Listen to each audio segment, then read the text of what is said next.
Everyone, welcome to you all in your own English class. Today I'm going to start a new chapter and this is geography lesson. So let's start it. Can you imagine what your city would look like if you saw it from 10,000 feet above the ground? क्या आप सोच सकते हैं कि आपका शहर जो है वो कैसा दिखेगा जब इसे आप 10,000 फीट ऊपर से देखेंगे? कैसे आप 10,000 फीट ऊपर से देख सकते हैं? जब कोई जेट या हेलीकॉप्टर से ऊपर जाकर देखता है शहर को तो वो कैसा दिखता है? क्या आप सोच सकते हैं? Neatly planned and perfect in proportion like a geometric design. तो ये ऐसा लगता है जैसे कि ये एकदम नीटली प्लान किया गया है, परफेक्ट इन प्रपोर्शन में है, जैसे कि ज्योमेट्रिक के डिज़ाइन होते हैं वैसे लगता है कि ये परफेक्ट वे में बनाया गया है। It would strike you as something very different. ये आपके दिमाग में आ सकता है कि जब आप नीचे से देखते हैं अपने शहर को तो ऐसा लगता है कि ये बिल्कुल डिफरेंट है। आपके आसपास की चीज़ें आपको लगेगा कि कहीं भी कोई भी चीज़ बना दिया गया है, ये कोई प्लान नहीं किया गया है, ऐसा क्यों दिख रहा है। तो आपको इसका कोई डिज़ाइन समझ में नहीं आता है कि आपके शहर को किस डिज़ाइन में बनाया गया है।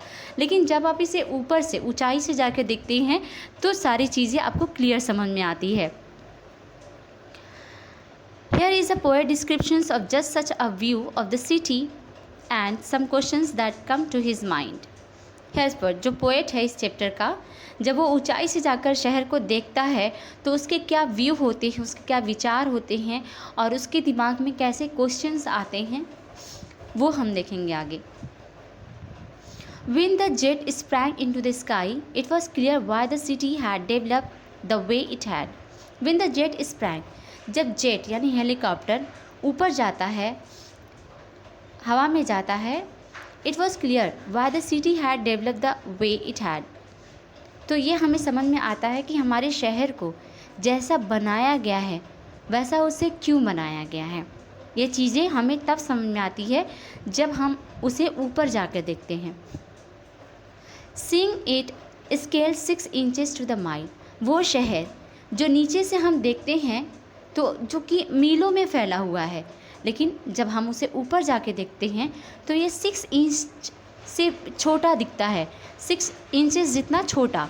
There seemed an invisibility about what on ground had looked haphazard. Invisibility मतलब होता है अनिवार्यता। यहाँ पे एक अनिवार्यता दिखती है, एक ज़रूरत दिखता है। About on ground had look haphazard मतलब होता है बेतरतीब, बिखरा हुआ। जब हम शहर को ऊपर से जाके देखते हैं तो हमें ये समझ में आता है कि जो ये हमें बिखरा हुआ दिखाई देता है नीचे से, अनप्लान्ड और विदाउट स्टाइल दिखता है। जब हम अपने शहर को नीचे से देखते हैं तो वो लगता है जैसे कि बिना अनप्लान किया बनाया गया है, विदाउट किसी स्टाइल का बनाया गया है, इधर उधर बिखरा पड़ा हुआ है। लेकिन इसमें भी एक ज़रूरत दिखता है कि इसको ऐसा क्यों बनाया गया है।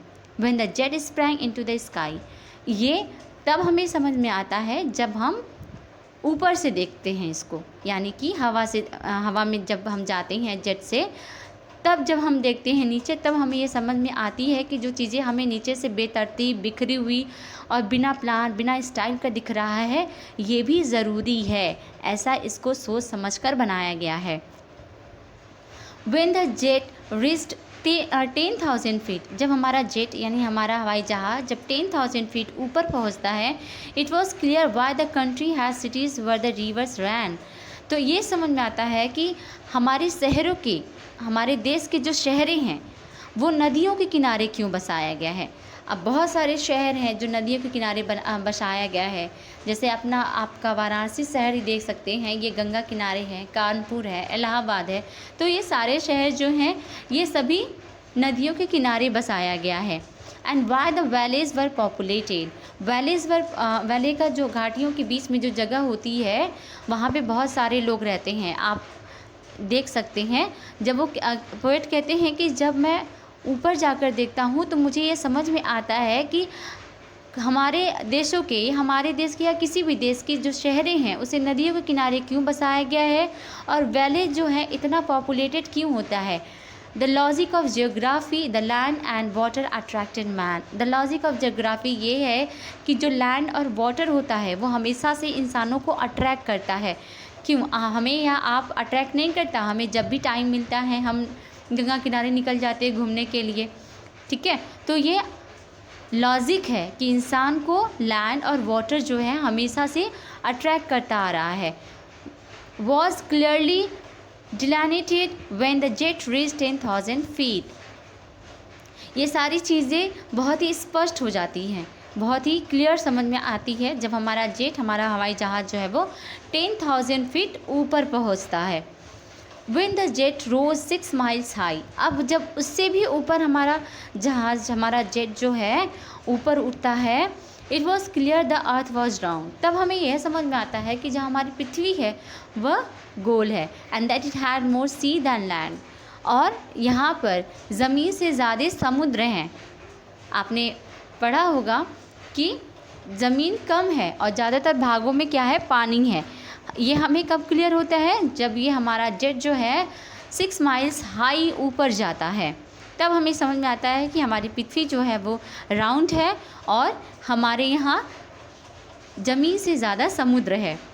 But it was difficult to understand that the men on the earth found causes to hate each other, to build wall across cities and to kill. But it was difficult, लेकिन यह बहुत कठिन था, टू अंडरस्टैंड, समझना, कि क्यों जो इंसान हमारे ज़मीन पर, हमारी धरती पर रहते हैं वो एक दूसरे से नफ़रत क्यों करते हैं। To build walls across cities, क्यों हमारे शहरों के बीच में दीवारें बना दिए हैं। अब ये मत सोचिएगा कि दीवारें कौन सी, ये दीवारें नहीं जो हमारे घर के बीच में दीवारें बनी रहती हैं, वो उन दीवारों की बात नहीं हो रही है। यहाँ डिस्क्रिमिनेशन की बात हो रही है, जो हम कास्ट, रिलीजन, सेक्स, इन सब चीज़ों के बीच को लेकर एक दूसरे से भेदभाव करती हैं, ऊंच नीच, ये सारी चीज़ें होती हैं ना, उन चीज़ों को लेकर ये बोला गया है कि क्यों इन लोगों ने एक दीवार खड़ा कर दिया है लोगों को बीच में, क्यों उनको मारने के लिए तैयार रहते हैं लोग। From the height it was not clear why, इतनी ऊंचाई से भी ये चीज़ क्लियर नहीं हो पाती कि इंसान ऐसा क्यों करता है। मुझे लगता है कि आपको ये चैप्टर ज़रूर समझ में आया होगा, और अगर से नहीं समझ में आया होगा, so as I always say I am here, you can ask, I will explain you it again. Till then, take care of you all. See you again. Thank you.